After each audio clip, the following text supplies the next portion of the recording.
Hello friends जय जगन्नाथ मु हूँ अमृता एवं आपण देखुं आमर channel Amrita tutorial Odia grammar प्रथम विषय आज फास्ट करवा ओडियार जो आपण रही भाषार ध्वनि लिपि मात्रा फला एवं शब्द गोटे मात्र वीडियो देखु आपण मैंने भाषा कहीं प्रयोग कर भाषार कौन एत इम्पोर्टान्स रही जहाँफल भाषा आप कहवाक बाध्य होती मन रखु भाषा हूँ मनीषर मुख निसृत बाणी बुझे एवं नियमबद्ध ध्वनि मानकर समाहार ताले कौन जानले जे आम जो भाषा प्रयोग करुचो ता हूँ कौन मनीषर मुख निसृत ध्वनि ताले ध्वनिटा को आपण मैंने कौन करुछंती ना पार्टी बाहर करुछंती बुझुची देखो तापरे यह साहाय्य समाज मध्य बसवास कर मनीष तार कार्य संपादन करे मनुष्य चिंतन शक्ति जोगु जीव जगत रे श्रेष्ठ स्थान अधिकार करिछि से मनर भावना को भाषा माध्यम रूप दिए तारी साहाय्य बहु विविध कार्य संपादन करने समर्थ हुए भाषा नते मनीष मनर भाव को प्रकाश करने खूब कष्टकर हेब अन्य निकट निज चिंतार परिप्रकाश परस्पर सह संपर्क स्थापन करने एवं अन्य उद्देश्य मत जानिबा बहुत ही कष्ट हम तेणु आम साधारणतः पृथ्वी रे बहु प्रकार भाषा अच्छे भारत वर्ष रे विभिन्न संस्कृति विभिन्न धर्मावलंबीर विभिन्न भाषा लोक मैंने कही था कि इंग्राजी चीन जर्मनी फरासी जापानी हिंदी प्रभृति आपंकर भाषा थाए तेणु ये केतेक अपभ्रंश चली था केतेक भल थाए तेणु मन कहतु भाषार से कहला दुई गोटी रूप अच्छे गोटे कथित बा कहवा लिखित जोटा लिखा आमे जोटा कथबार्ता करुचे से कथित भाषा जितेबाला यह आम कौन प्रकार आफिसिक कार्य आपणकर चिठी लिखुचे चिंताधारा परिप्रकाश करुचे आम जो फोन रे मेसेज टी लिखुचे तार लिखित भाषा बुझे ना पृथ्वीर प्रत्येक वस्तु परिवर्तनशील भाषा मध्य सेपरि परिवर्तनशील ये परिवर्तन प्रथम भाषा रे बाह्य स्तर देखा जाए परवर्ती स्तर रे यह अंतर्निहित हो जाए मनला प्रथमे बाह्य तापरे अंत देखंतु ये समस्त जानी कि आमे केमिति पढ़िबा कौन करिया फिर भी आपण को दरकार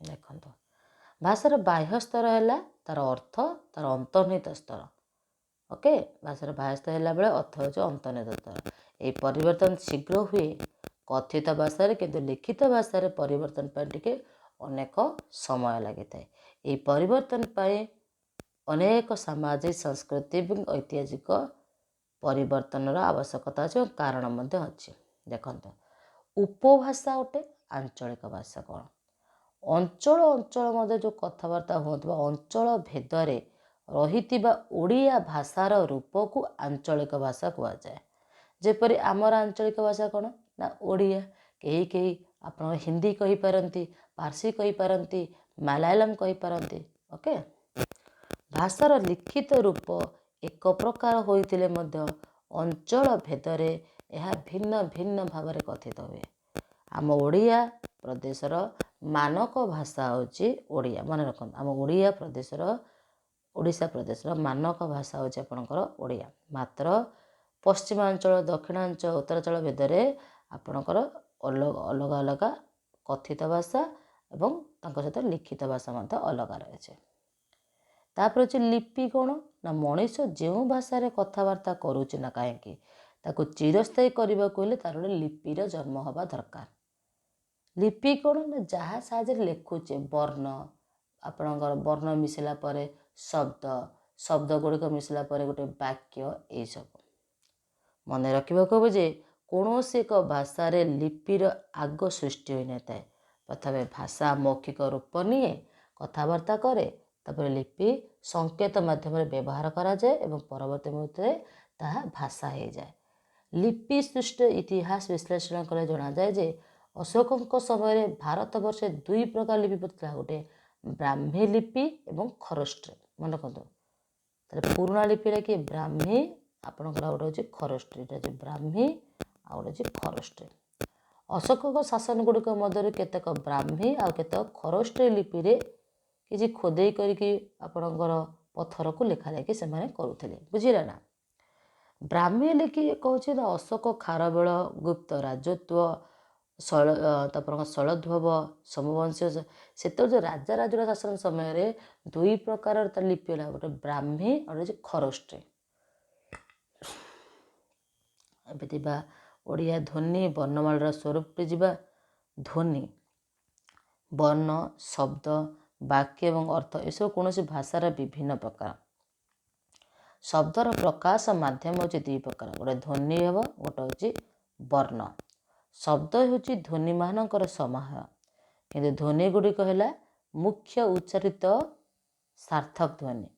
ଅନ୍ୟ ଭାବରେ କହିବାକୁ ଗଲେ ଧ୍ୱନି ରୂପେ ଶବ୍ଦ ଉଚ୍ଚାରିତ ହୁଏ ଏବଂ ବର୍ଣ୍ଣ ରୂପେ ଲିଖିତ ହୁଏ। ଧ୍ୱନି ଆପଣ ଦେଖନ୍ତୁ, ଧ୍ୱନି ଯେଉଁ ୱାର୍ଡ଼ଟା ରହିଲା ଏ ଶବ୍ଦ ରୂପରେ ଆପଣଙ୍କର ଉଚ୍ଚାରିତ ହେବ ଏବଂ ଆପଣଙ୍କର ବର୍ଣ୍ଣ ରୂପରେ ଲିଖିତ ହେବ।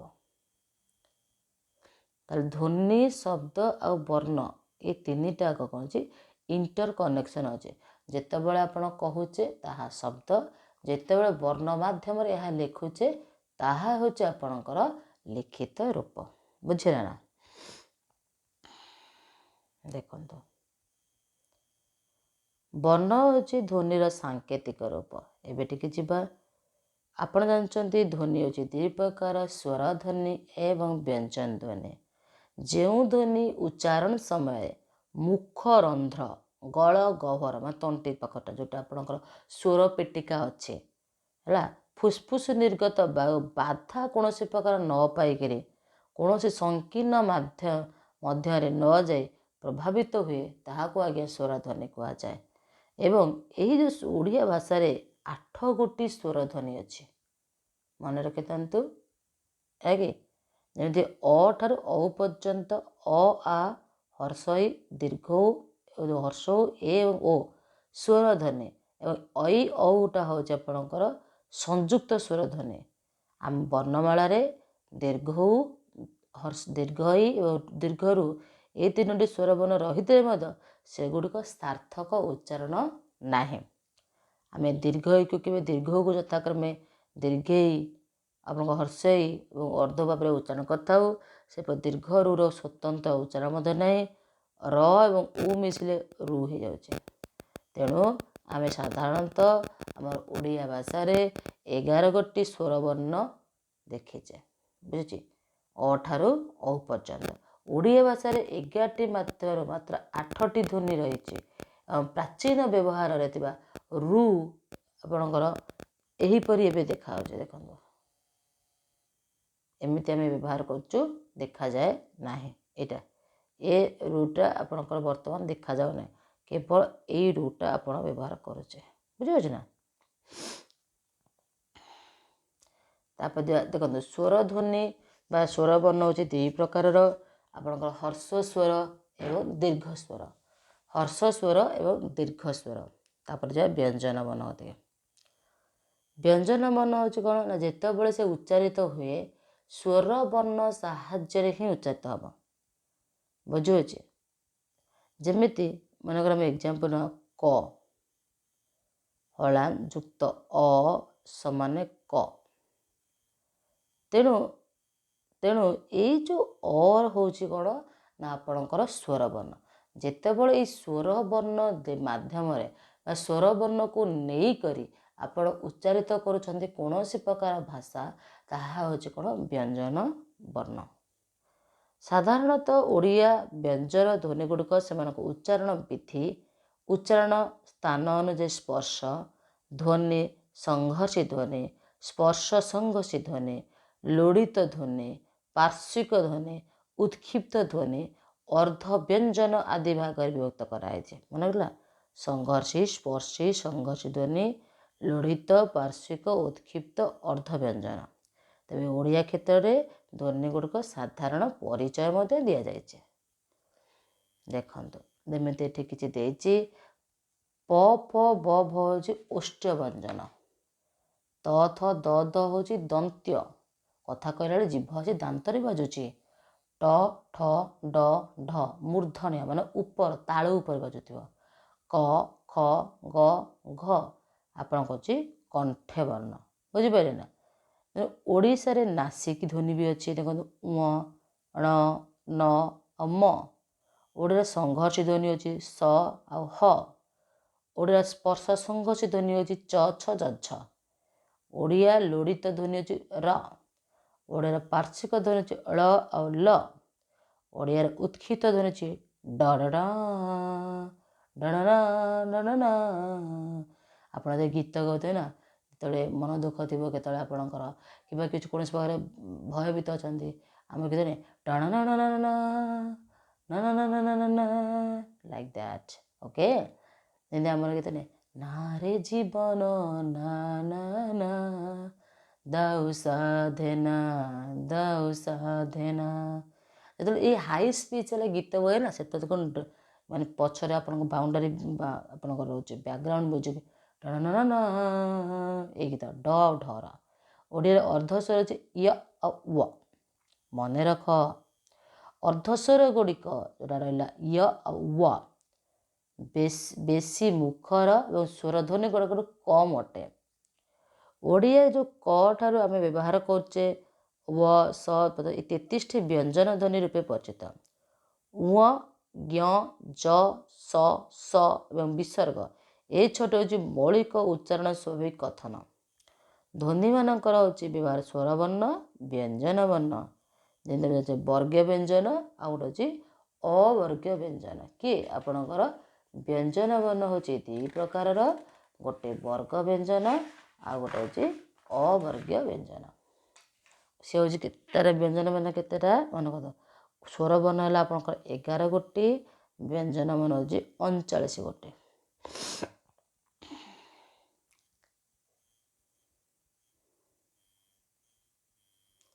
ଦେଖନ୍ତୁ, ଏଇ ଯେଉଁ ଆପଣଙ୍କର ବ୍ୟଞ୍ଜନ ବର୍ଣ୍ଣଟି ଅଛି ବା ବର୍ଗୀୟ ବ୍ୟଞ୍ଜନଟା ହେଉଛି 25ଟି। ମନେ କରନ୍ତୁ, ବର୍ଗୀୟ ବ୍ୟଞ୍ଜନଟି ହେଉଛି ଆପଣଙ୍କର 25 ଗୋଟି। ଯେଟା ହେଉଛି କଚଟ ତପ। କରେ 5 ଗୋଟି ଯେମିତି କଣ୍ଠ୍ୟ ବର୍ଣ୍ଣ। ଚରେ ଆପଣଙ୍କର ତାଲବ୍ୟ ବର୍ଣ୍ଣ। ଟଟା ହେଉଛି ମୂର୍ଦ୍ଧଣ୍ୟ ବର୍ଣ୍ଣ। ତରୁ ନ ହେଉଛି ଦନ୍ତ୍ୟ ଏବଂ ପଫ ପବମ ହେଉଛି ଓଷ୍ଟ୍ୟ। ମନେ ହେଲା, ଓଷ୍ଟ୍ୟ ବର୍ଣ୍ଣ। ବର୍ଗର ପ୍ରଥମ ବର୍ଣ୍ଣ ଯେମିତିକି କ ଚ ଟ ତ ପ ତା ହେଉଛି କୋମଳ ଉଚ୍ଚାରଣ କରାଯାଏ। ଖ ଛ ଠ ଥ ଆଉ ଫର କର୍କଶ ଉଚ୍ଚାରଣ। ଗ ଜ ଡ ଦ ଆଉ ବର ତାହା ହେଉଛି କୋମଳ। ଘ ଝ ଢ ଧ ଭ ହେଉଛି କର୍କଶ। ଏବଂ ଙ ଣ୍ୟ ଣ ନ ମ ହେଉଛି କୋମଳ ଉଚ୍ଚାରଣ ଆପଣ କରିବେ। ବୁଝାଉଛି। ଅବର୍ଗୀୟ ବ୍ୟଞ୍ଜନ ରହିଲା ଜ ୟ ର ଳ ଲ ୱ ତାଲବେଶ ମୁଦ୍ନେଶ ଦନ୍ତେଶ ହ କ୍ଷ ଅନୁସାର ବିସର୍ଗ ଚନ୍ଦ୍ର ଏମିତି 14 ଗୋଟେ ହେଉଛି ଅବର୍ଗୀୟ ବ୍ୟଞ୍ଜନ। ପୁଣି ଅବର୍ଗୀୟ ବ୍ୟଞ୍ଜନକୁ ମନେ ରଖନ୍ତୁ, ଅବର୍ଗୀୟ ବ୍ୟଞ୍ଜନ ମଧ୍ୟ 3 ପ୍ରକାରର। ଅନ୍ତସ୍ଥ ବର୍ଣ୍ଣ, ଏହା ଆପଣଙ୍କ ବହିରେ ନାହିଁ ମୁଁ ଲେଖୁଛି। ଏହା ହେଉଛି ଆପଣଙ୍କର ଅନ୍ତସ୍ଥ ବର୍ଣ୍ଣ। ଯେମିତି ଆପଣ କହିବେ ଜ ର ଳ ୱ ଆପଣଙ୍କର କ୍ଷ ୟ ଆଉ ଲ। ଏ 7ଟି ବର୍ଣ୍ଣ ହେଉଛି ଅନ୍ତସ୍ଥ ବର୍ଣ୍ଣ। ତାପରେ 2 ନମ୍ବର ହେଉଛି ଆପଣଙ୍କର ଉଷ୍ଣ ବର୍ଣ୍ଣ, ଗରମ ପ୍ରଦାନ କରିବ। ଉଷ୍ଣ ବର୍ଣ୍ଣ କ'ଣ? ଆପଣଙ୍କର 4ଟି ବର୍ଣ୍ଣ ହେଉଛି ଉଷ୍ଣ ବର୍ଣ୍ଣ। ଆଉ ଗୋଟେ ହେଉଛି କ'ଣ ନା ଅଯୋଗ ବାହ ବର୍ଣ୍ଣ। ଓକେ, ଅଯୋଗ ବାହ ଯେମିତିକି ଆପଣଙ୍କର ବିସର୍ଗ ଚନ୍ଦ୍ରବିନ୍ଦୁ ଆଉ ଅନୁସାର। ସମୁଦାୟ ହେଲା 14ଟି ଅବର୍ଗୀୟ ବ୍ୟଞ୍ଜନ। ବର୍ଗୀୟ ବ୍ୟଞ୍ଜନ ହେଲା 25ଟି। ପୁଣି ଆପଣଙ୍କ ଟୋଟାଲ ହେଲା କରୁଛି 39ଟି ବର୍ଣ୍ଣ ହେଉଛି ଓଡ଼ିଆରେ। ତାପରେ କ'ଣ ଅଛି ଦେଖନ୍ତୁ, ମନେ କରନ୍ତୁ। ତାପରେ ଅଛି ଅନୁନାସିକ ବର୍ଣ୍ଣ।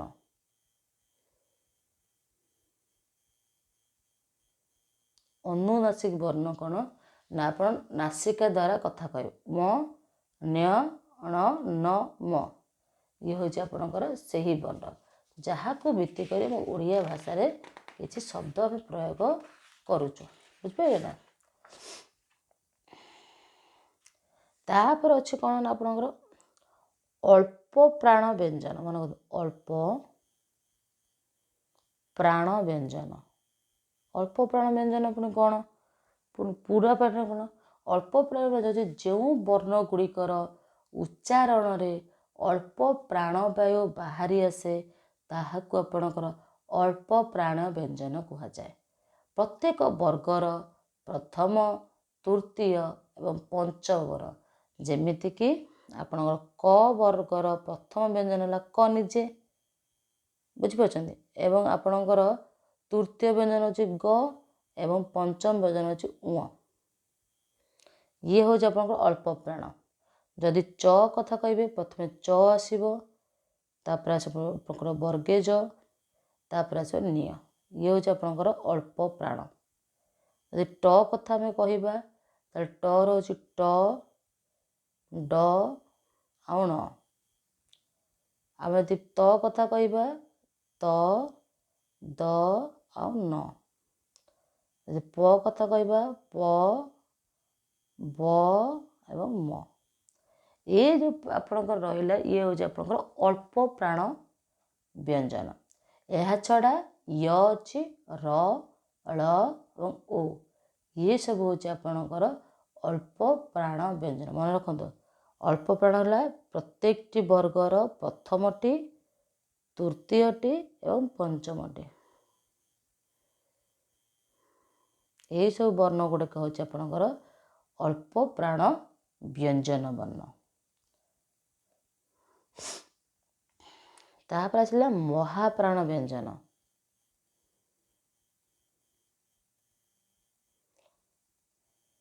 ଓକେ, ମହାପ୍ରାଣ ବ୍ୟଞ୍ଜନ ଯେଉଁ ବର୍ଣ୍ଣ ଗୁଡ଼ିକର ଉଚ୍ଚାରଣରେ ଅଧିକ ବାୟୁ ବାହାରି ଆସେ, ଯେମିତିକି ଆପଣଙ୍କର ପ୍ରତ୍ୟେକଟି ବର୍ଣ୍ଣର ଦ୍ୱିତୀୟ ଏବଂ ଚତୁର୍ଥ ବର୍ଣ୍ଣ।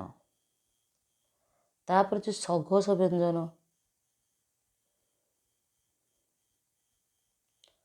ଏଥିରେ ପ୍ରତ୍ୟେକ ବର୍ଗର ତୃତୀୟଟି ଆପଣଙ୍କର ଏବଂ ଚତୁର୍ଥ।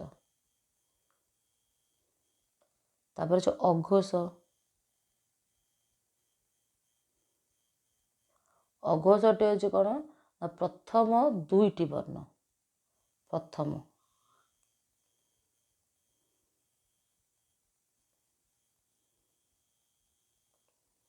ଯଦି ମହାପ୍ରାଣ କଥା କହିବେ କ ବର୍ଗର ହେଉଛି କ'ଣ ନା ଖ ଆଉ ଘ, ଚ ରହୁଛି ଛ ଆଉ ଝ, ଟ ବର୍ଗ ହେଉଛି ଠ ଆଉ ଢ, ତ ବର୍ଗ ହେଉଛି ଥ ଆଉ ଧ, ପ ରହୁଛି ଫ ଆଉ ଭ।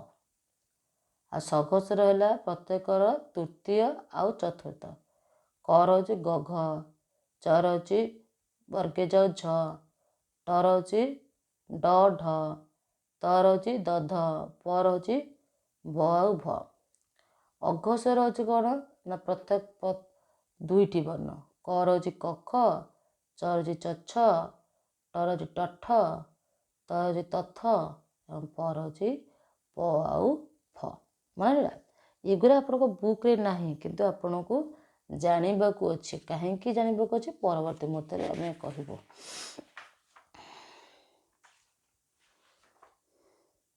ବୁଝିଲେ? ଏବେ ଯିବା ତାପରେ କ'ଣ ଦେଇଛି ନା ଆପଣଙ୍କର ମାତ୍ରା ଫଳା। ସ୍ୱରବର୍ଣ୍ଣ ଅବ୍ୟତୀତ ଆଉ ପ୍ରତ୍ୟେକ ସ୍ୱରବର୍ଣ୍ଣର ଏକ ସାଙ୍କେତିକ ଚିହ୍ନ ଆମେ ଦେଖିବାକୁ ପାଇଛେ। ଜାଣିଛେ ଯେମିତି ଆମେ କହିଲି ଯେ ଆପଣଙ୍କର ବ୍ୟଞ୍ଜନ ବର୍ଣ୍ଣ କ ଯୁକ୍ତ କ, ଖ ତ ଖ, ଏସବୁ ଅଛି।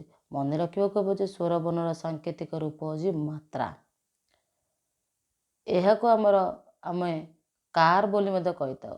ଆ କାର, ଇ କାର, ହର୍ଷ ଉକାର, ଲାଇକ୍ ଦ୍ୟାଟ୍। ଏବଂ ଦେଖନ୍ତୁ, ଆ କାର ଚିହ୍ନଠୁ ଆମେ ଉଦାହରଣ ଦେଉଛେ ବା, ହର୍ଷକାର ଅଛି ପି, ଦୀର୍ଘ ଅଛି ମି, ମା, ଏସବୁ ଚିହ୍ନ ଅଛି। ଆପଣ ଓ ଔ ପର୍ଯ୍ୟନ୍ତ ଦେଇଛି, ଔକାର ପର୍ଯ୍ୟନ୍ତ ଅଛି। ହର୍ଷ ଇକାର ସଂକେତ ଦିଆଗଲା ବେଳେ ଖ, ଥ, ଧ ବର୍ଣ୍ଣ ତଳେ କିମ୍ବା ଉପରେ ଆପଣ ଦେଇପାରିବେ। ଯେମିତି ଆପଣ କହୁଛନ୍ତି ବେଳେବେଳେ ଖିଆଲି ଆପଣ ଏମିତି ଲେଖିପାରିବେ ଖିଆଲି, ନଚେତ୍ ଆପଣ ଏମିତି ଖରେ ଏ ଦେଇକିରି ଆଲି ଖିଆଲି, ଏଇ ଯୋଉଟା ଦେଲେ ଇଏ ହେଉଛି ଆମର ହର୍ଷଉକାର ହର୍ଷେଇକାର। ଯୁକ୍ତ ବ୍ୟଞ୍ଜନ ବର୍ଣ୍ଣ ଦେଖନ୍ତୁ କେମିତି ଦିଆଯାଇଛି। ବ୍ୟଞ୍ଜନ ବର୍ଣ୍ଣ ସହିତ ବ୍ୟଞ୍ଜନ ବର୍ଣ୍ଣ ମିଶିକରି ବ୍ୟଞ୍ଜନ ବର୍ଣ୍ଣ ସୃଷ୍ଟି ହୋଇଛି।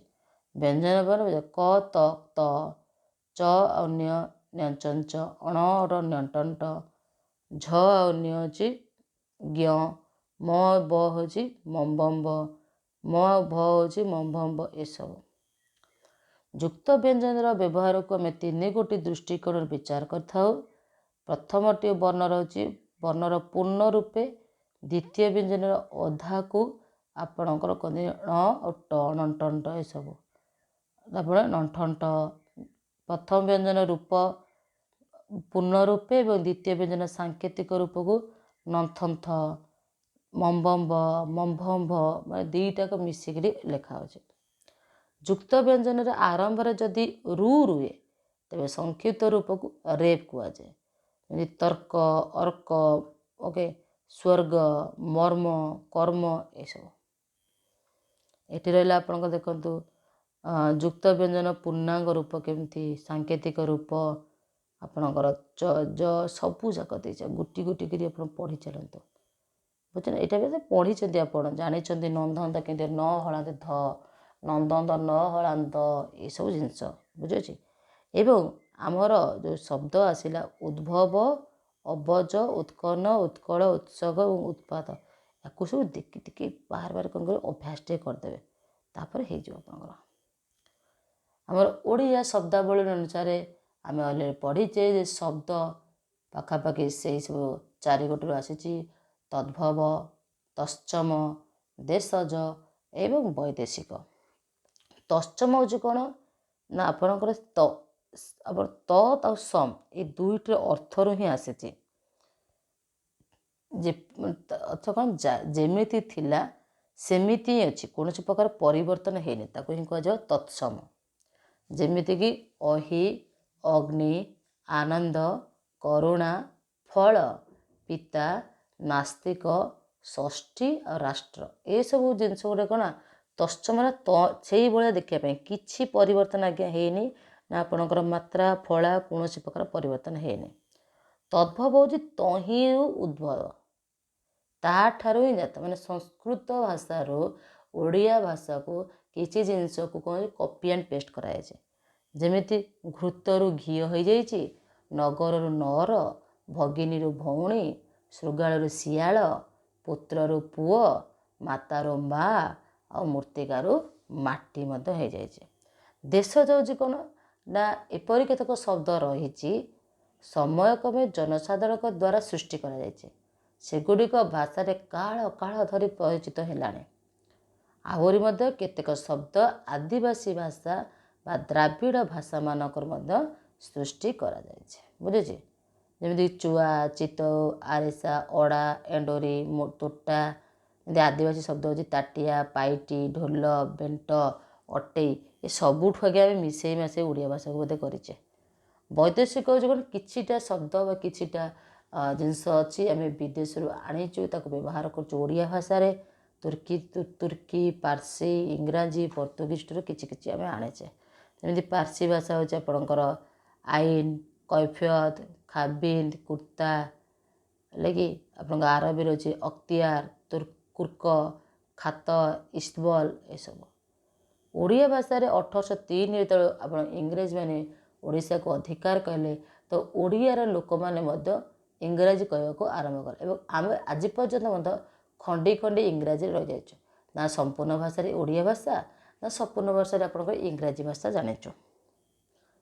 ଯେମିତି ଅଳଲି ଆପଣଙ୍କର ଅର୍ଦ୍ଧଳି, ଡେପୁଟି, ଦିପୋଟି, ଗ୍ଲାସ୍ ଗିଲାସ, ଟେବୁଲ ଆପଣଙ୍କର ବିସ୍କୁଟ, ସିମେଣ୍ଟ ମଧ୍ୟ ହେଉଛି ଆପଣଙ୍କର ଇଂରାଜୀ ଭାଷା। ଆପଣଙ୍କର ପର୍ତ୍ତୁଗୀଜ ଭାଷା, ସ୍ପେନ ଭାଷା ସବୁ ଆଜ୍ଞା ମିଶିକି ଅଛି ଏଠି।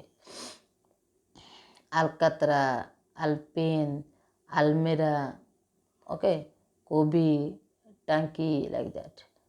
ତେଣୁ ଶବ୍ଦ ଯେଉଁଥିରୁ ଗଢ଼ା ହୁଏ ବ୍ୟାକରଣ ତାକୁ ଧାତୁ ବୋଲି କହନ୍ତି। ଯେପରି ଓଡ଼ିଆ ଭାଷାରେ ମାର, ଲାଗ, କାଟ, ଚାଲ, ଦେକ, ରଖ ଏବଂ କର, ପଡ଼ ଏସବୁ ଗୋଟେ ଗୋଟେ ଧାତୁ। ଧାତୁରୁ ଶବ୍ଦଟିକୁ ଯେତେବେଳେ ଜଏଣ୍ଟ ହେଇକି ବାହାରେ ତାକୁ ଯାଇକି ଶବ୍ଦାର୍ଥ କୁହାଯାଏ। ଶବ୍ଦ ଗୁଡ଼ିକୁ ଅର୍ଥ ପ୍ରକାଶ କରନ୍ତି, ଫଳରେ କୌଣସି ବିଷୟ ସମ୍ପର୍କରେ ଆମ ଧାରଣା ସ୍ପଷ୍ଟ ହୋଇଥାଏ। ଶବ୍ଦର ଏହି ଅର୍ଥବୋଧକୁ ନେଇ ଶବ୍ଦଟି 3 ପ୍ରକାର: ରୂଢ଼ି, ଯୌଗିକ, ଯୌଗରୂଢ଼। ଯେଉଁ ଶବ୍ଦ ପ୍ରକୃତି ପ୍ରତ୍ୟୟଗତ ଅର୍ଥ ପ୍ରକାଶ ନ କରି ଭିନ୍ନ ଅର୍ଥ ପ୍ରକାଶ କରିଥାଏ ତାହାକୁ ରୂଢ଼ ଶବ୍ଦ କୁହାଯାଏ। ଯେପରି ବ୍ୟାଘ୍ର ଶବ୍ଦ, ଏହି ଶବ୍ଦର ପ୍ରକୃତି ପ୍ରତ୍ୟୟଗତ ହେଲେ ଯାଇକି ଯେଉଁ ବିଶେଷ ରୂପରେ ଆଘ୍ରାଣ କରେ ତାକୁ ହିଁ କୁହାଯାଏ ଅର୍ଥ। ଯେମିତିକି ହିଂସ୍ର ଜନ୍ତୁ ହେଉଛି ବିଶେଷ। ଯେପରି ବୃକ୍ଷ ଶବ୍ଦ, ଏହାର ପ୍ରକୃତି ପ୍ରତ୍ୟୟ ହେଉଛି ଯାହାକୁ ଛେଦନ କରାଯାଏ, କିନ୍ତୁ ଏହା ଗଛକୁ ବୁଝାଉଛି। ଯୌଗିକ ହେଉଛି ପ୍ରକୃତି ପ୍ରତ୍ୟୟଗତକୁ ଯେଉଁ ଅର୍ଥ ଆପଣଙ୍କର ଶବ୍ଦ ପ୍ରକାଶ କରିଥାଏ ତାକୁ ଯୌଗିକ ଶବ୍ଦ କହନ୍ତି। ଯେମିତି ପଚ, ଅକ, ପାଚକ ଏଇଭଳି। ଯୌଗରୂଢ଼ ହେଉଛି କ'ଣ ନା, ଯେଉଁ ଶବ୍ଦର ବିବୃତ୍ତିଗତ ଅର୍ଥ ଅନେକ ବସ୍ତୁକୁ ବୁଝାଇବା ସମ୍ଭବ ହେଲେ ମଧ୍ୟ ସେଇ ଶବ୍ଦଟା ଗୋଟିଏ ମାତ୍ର ବସ୍ତୁକୁ ବୁଝାଏ ତାକୁ ଯୋଗରୂଢ଼ ବୋଲି କୁହାଯାଏ। ଏହାର ବିବୃତ୍ତିଗତ ଅର୍ଥ ହେଲା ପଙ୍କରୁ ଜାତ ପଙ୍କଜ। ବୁଝିଲା ନା? ଯୁଗ୍ମ ଶବ୍ଦ ଆପଣ ଜାଣିଛନ୍ତି ଓଡ଼ିଆ ଭାଷାରେ 2ଟି ଶବ୍ଦ ମିଶିକରି ତାକୁ ଯୁଗ୍ମ ଶବ୍ଦ କୁହାଯାଏ। କଳି କଜିଆ, ଧାନ ଚାଉଳ, ଲିପା ପୋଛା, ହାଟ ବଜାର, ଟଙ୍କା ପଇସା, ହେଲା ଆଶା ଭରସା ଲାଗେ। ଆଉ ଆପଣ ଜାଣିଛନ୍ତି ବିପରୀତ ଅର୍ଥବୋଧକ ଶବ୍ଦ ଆଉ ସମୁଚ୍ଚତ ଶବ୍ଦର ମଧ୍ୟ ବ୍ୟବହାର ଆପଣ ଜାଣିଛନ୍ତି।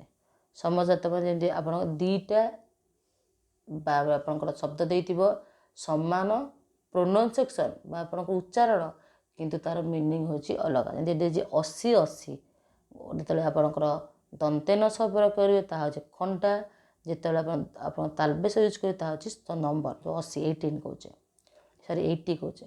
ଈଶ ଈଶ, କୁଜନ କୁଜନ, ଦେଖିଦିଅନ୍ତୁ ଗୋଲକ ଗୋଲକ ଏଇସବୁ ହେଲା କି। ଏବଂ ଗୋଲକ ମାନେ ହେଉଛି ବୈକୁଣ୍ଠ ଧାମ। ତ ଇଏ ଥିଲା ପୁରା ସାରା ଭିଡ଼ିଓ ଧ୍ୱନି, ବର୍ଣ୍ଣ, ମାତ୍ରା ଏବଂ ଫଳାକୁ ନେଇକରି। ତ ଆଶା କରୁଛି ଓଡ଼ିଆ ଗ୍ରାମାରର ପ୍ରଥମ ଯେଉଁ ଚାପ୍ଟର ରହିଛି ତାହା ଆଜି ଆପଣମାନଙ୍କର ଗୋଟିଏ ଭିଡ଼ିଓରେ ଆମେ ମୂଳରୁ କରିବା ମୂଳ ପୋଛ ଏବଂ ସାଥ ଥିବ ଦେବା ଦରକାର ମଧ୍ୟ ତୁମମାନଙ୍କର। ସାଥ ନ ଦେବ ଆଗକୁ ବଢ଼ିବ କିପରି? ଯଦି ସାଥ ନ ଦେବ ଚାଲିବ କିପରି? ଧନ୍ୟବାଦ।